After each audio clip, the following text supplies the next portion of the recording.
I'm JB. And I'm Ms. Ali. Tune us in on Jazz and Stuff Radio every Wednesday from 5 to 8 p.m. on THA After Party Radio.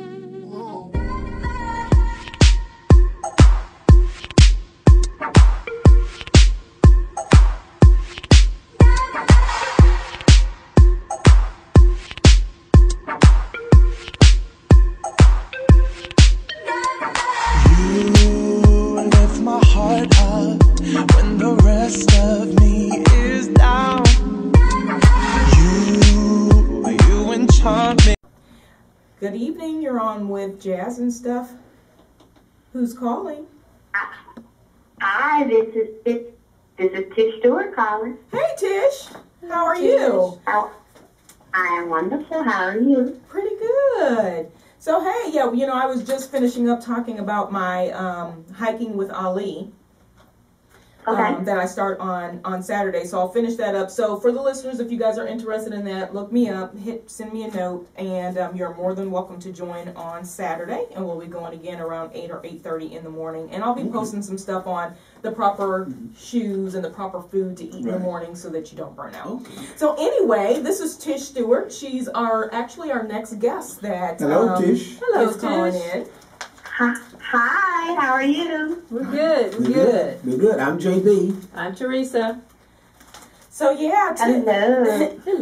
Tish couldn't be with us this evening, but we are going to schedule another day where she can physically come into the station because we actually want to record a line dance. Okay. Hey Tish, can we do Latch? Because I already know that one.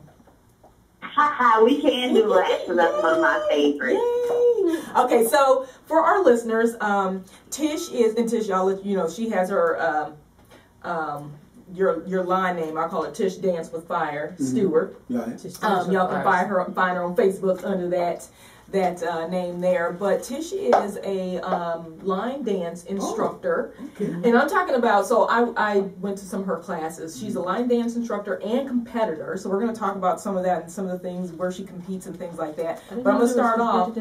Yeah, Tish about to tell you about this competition because they got real competition. Let me tell you how serious this is. So, and we all line dance. Anytime there's music playing, we're line dancing. Right. But I went to her classes. She was offering classes in, where were we, in Garland, Tish? In Garland. We were in Garland, yes. Oh my goodness. And I learned that there is actually an etiquette to line dancing. There is a structure to line dancing. She taught the 4-wall rule and where you start, in relation to where the DJ is, all of that stuff. So were we together at one of the Jill's events, and I was like, no, you have to face this way because the DJ's that way or something. Yeah, I just kind of start. She gives you a lot of good information so you understand, because you always be like, well, why do people start over there? And it's because there's actually a whole structure to this. So Tish, tell us how you got started with line dancing. Okay, thanks for asking. So a few years ago, a friend of mine was doing an online talk show, and she was interviewing a gentleman in Chicago who was a line dance instructor with a group. And so as a part of the recording, they needed bodies to show up for this event. So she had invited me to come out, and I love the electric slide, the Cupid shuffle, the get down slide, the typical line dance slides that we would get at a family reunion or at a wedding or a barbecue or something like that. So I was all in. But when we went to the event, I actually was the only one that showed up. Oh, wow. In addition to the people who are part of this gentleman's group. So he taught me that there were dances outside of just the regular traditional society line dances, and in probably an hour I learned about 5 or 6 dances that I knew nothing of and would not have been exposed to had I not gone in his class.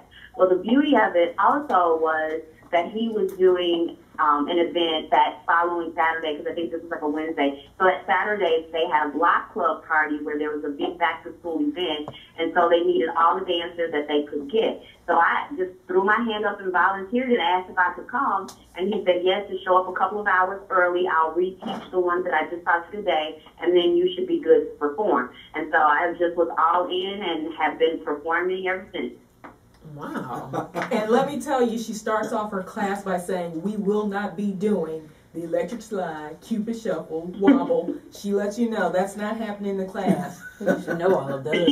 Everybody knows all of There is a those. little caveat to that. The thing is, a lot of those dances you can pretty much learn by just staying on the floor and watching. Yeah. So what I like to do is for people who pretty much have the basics, I like to expose them to something other than what you see in a club. Okay. So that's, but I will do it if someone has never, ever learned on their own and they really ask nicely, I will do that. Who is that person? Who is that person? You should have at least have done one of those. Well, some people, Yeah. you know, it's like the first time for everything. But Man. yeah, and I need it's some dance awesome. lessons. It's Tish, do you do private dance lessons? JB says I these actually lessons. do. I actually do private lessons. I also do private events. So, for example, there was a young lady in my class, which I had no idea. She was turning 50, and her girlfriends were throwing her a birthday party. And so they asked, what did she want? And she said, I want a line dance party. And so her whole party changed from whatever they planned to a full-out line dance class. I'm sorry, a party. And then in honor of her 50th birthday, I created a line dance just for her. Oh, So cool. it was really sweet. We had a blast with that. But then I also have people ask for personal lessons who are not as comfortable coming to a class right up front and joining in if they've never danced before or this is a whole new culture for them. They'll ask for private lessons, so I'll do that as well. So I'm very flexible in that I work with people no matter where they are in life with dancing. As long as you know your right and your left and your front and your back, you have a great foundation to start from and we can build from there. Yeah, so when you do these dances like the ones that we learned that one of the classes I went to, you're learning or you're creating all those dances yourself, right? Like, are you coming up with all the steps and the routine and all of that? Yes and no. So since I started teaching in Dallas, I've been asked to create a couple of line dances. So I actually have created two. One is called Bounce with Fire, and the other is called PK Don't Tell 'Em. So those two I created with members of the dance community. But then the actual agenda, I do create the agenda based on the dances that I find in the line dance community, because there are beginner level dances, so where there might be just 8 to 32 counts of steps, so just a couple of walls, and it's the same thing repetitively. Then there might be an intermediate level dance where there's a little bit more steps, a little bit more turns, and then there are advanced level dances where you really have to have gone to some classes and really be in the dance community for a while. So depending on who's in the class and what level everyone's comfortable at, I'll tailor the agenda based on who's there and then the request. So sometimes people will see a dance and they go, oh, that looks so cool. I want to learn it. And then when we start teaching, they go, oh, it wasn't as cool as I thought. It was more work. I think That was hard. Right. So I do tell that, but I will say this. The thing that I try to do most importantly with every class, no matter what level we're at, is I teach the walls. So meaning, you know how you're at the family reunion and everybody hears the song and they're like, oh my God, that's my jam, let me go. And then 1,000 people run to the floor, they're all looking at each other, nobody knows where to start, and it's just massive confusion. Then halfway through the dance, they all get it together, and now you get the line dance going. So what I teach people is that if you face the DJ, wherever that DJ is, that's the home base. And as long as you're facing the DJ, that's the home base. That's where it starts. You start when the music starts, and then you never go wrong from there. The other thing I try to make sure that people know is their walls. So you've got your front wall, which is facing the DJ, back wall, which is a full half turn, and then the sides right and left. And that's another place where people don't always know until they get to a class, is that there really is a method to the madness of a line dance.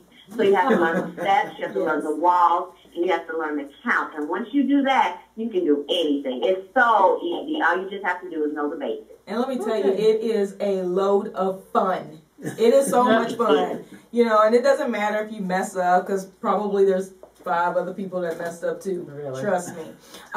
So Tish, are you still giving classes in Garland? And I think there was another location too. Right. So right now, Oh yeah. unfortunately, I'm temporarily suspended only because I had knee surgery. And people go, "Oh my God, did dancing do that?" And I have to tell people, I injured my knee years ago. It was not through dancing, but the benefit of dancing was that because of the dancing and the pressure, I discovered that there was something I needed to pay attention to. So then I found out I just had a couple of meniscus tears. So as soon as the doctor gives me the green light, which is a few weeks from now, I'll be back at it, and we'll just pick right back up where we left off at. So I do have classes. I was in Garland, and then I'll also be looking at going either into Dallas and Plano, definitely Plano, and then I've been getting requests to go to Fort Worth. So what I'm asking people to do is either text me or go to my Facebook page and just give me their contact information and their locations so that I can figure out what's best. Because the general goal for Dallas, and I'm glad you asked that question about classes, is Dallas has, there are a lot of classes, but they're small pockets, and because the Metroplex is so spread out, people don't really know where to go and who to talk to and what to do. So along with the classes that I'm teaching, I'm also setting up or started a collaboration for instructors, which is called the Davenport Line Dance Association, which is specifically for soul line dance instructors to get us talking to each other so that just like they have the big swing out parties and they have the big stepping parties and they have the big salsa parties, they have the big country line dance parties. Well, our goal now is to put in Dallas big line dance parties. Okay. So we want to have all the classes spread out so people can go wherever they're closely located to, and then the instructors come together so we can support one another, and then just have another opportunity for people to dance and exercise and have fun in Dallas. Awesome. Yeah. That sounds like a winner to me. It sounds like a lot of Thank fun. you. Well, Thank you so much. We're going to go to a quick break. I'm going to play a quick song, and then we'll come back and talk about your competing and that kind of thing. Because Okay. I think a lot of folks, you know, don't realize that there is a huge market, and you know there are competitions all over the country. Because if you actually follow her page, you'll see she's always gone. You know, so we'll come back and talk about that, but we'll play a little bit of music first, and then we'll be right back.